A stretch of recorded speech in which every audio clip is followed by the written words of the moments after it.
рисую этот мир, где ни зла, ни горя нет.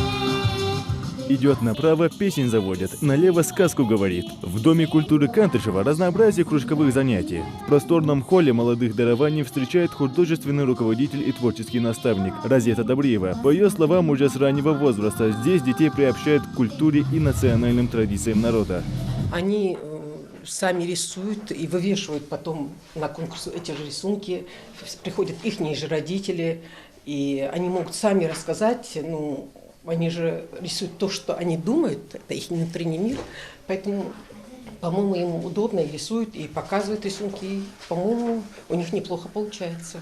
Аккуратно и детально вырисовывая каждый контур, трудится Марина Мережкова. В кружок изобразительных искусств она записалась совсем недавно. Мне нравится ходить на кружок, потому что я люблю рисовать, и мне здесь нравится. Со скольки лет ты ходишь в кружок?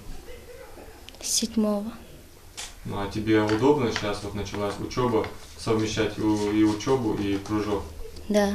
Вместительный актовый зал и просторное помещение в ДК вмещают в себя помимо перечисленных еще кружки художественной самодеятельности, хореография, вокальное и прикладное искусство. Детей они увлекают, и сразу после учебы школьники торопятся сюда. Юные зодчие трудятся над своим проектом. Сначала делаем из гипсокартона скелет, а потом мажем раскраской. А потом мы красим его в серый цвет, и мы оборачиваем его пленкой. А потом получается уже все. Да. Дом культуры – кузница талантливой молодежи. Хава Барухоева хоть сцены не боится, но очень стеснительно рассказывает. Мечтала петь с малых лет. Мне 10 лет, я давно хожу на эти кружки. Я любила всегда петь и решила пойти в вокальный кружок. Отдельное помещение отвели здесь под раритетные экспонаты. Ингушская маслобойка, старый кувшин, деревянный пандер, ткацкий станок. Помимо этого исторического наследия, ДК может похвастаться и интересным фондом библиотеки. У нас большой фонд, очень, около 17 тысяч.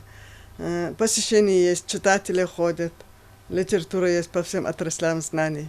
Просвещение и культура – два разных, но столь важных направления. Из-за стен библиотеки доносятся родные мотивы национальной лезгинки. И почитать, и спеть, и в танцы поучаствовать. Здесь можно все. И это Дом культуры. Муса Измайлов, Айдан Мережков, Майрбек Межоев. Новости 24.